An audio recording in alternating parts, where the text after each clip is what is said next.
Turkey's Aegean coast is a land of pine-clad limestone mountains and broad fertile plains. The rich river valleys yield bumper crops of cotton, tobacco, olives, figs and sultanas, those small flavourful grapes dried to make golden raisins.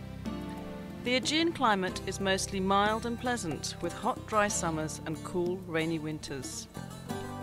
In ancient times, the Aegean coast was a land of kingdoms. Aeolis, later Pergamum, Caria, Ionia and Lydia. It produced some of history's most memorable people, including King Midas of the Golden Touch, King Croesus, the inventor of coinage, the poet Homer, and Herodotus, the world's first great historian. Pergamum, in the North Aegean, rose to prominence after the death of Alexander the Great in 323 BC. Soon its king ruled much of western Anatolia. Parchment was invented here, helping Pergamon's library of more than 200,000 books to rival that of Alexandria. The Asclepion of Pergamon, directed by Galen, was the world's first great medical centre. Izmir, Turkey's third largest city, dominates the central Aegean coast. Badly damaged by war in 1922, it is now a vibrant modern city set on broad Izmir Bay. Looming above the city centre is Kadifekale, a hilltop fortress built by Alexander the Great. Balchova, on the outskirts, is famous for its healthful hot springs. Ephesus, once the capital of Roman Asia Minor, is the best preserved classical city on the Aegean and among the finest sights in the world.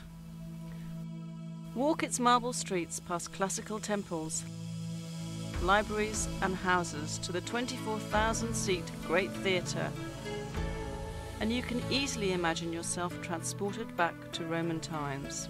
Ephesus grew rich from trade coming into its well-sheltered harbour. Pilgrims travelled the royal road from the east to pay homage to Cybele Artemis, the Anatolian fertility goddess. Her stupendous temple at Ephesus, called the Artemision, was among the 7 wonders of the world. St. Paul preached to throngs in the Great Theatre, and legend has it that the Virgin Mary came to Ephesus with St. John at the end of her life. Among the highlights of a stroll through Ephesus are the 2nd century Library of Celsus, beautifully restored, the Temple of Hadrian from about the same time, the Odeon or council chamber, and the Prytaneum or city hall. The terrace houses on the hillside overlooking the main street are filled with fine mosaics.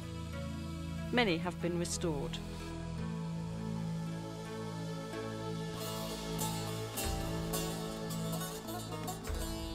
For an entirely different view, head eastwards into the mountains to Şirince, a charming town surrounded by vineyards and fruit orchards. Relax in one of its restaurants and enjoy a glass of local fruit wine. South of Ephesus, the ruins of ancient Priene are perched on a plateau backed by a sheer rock cliff. Beneath the plateau sprawls the broad floodplain of the river Meander, whose name is now used to describe twisting, turning rivers everywhere.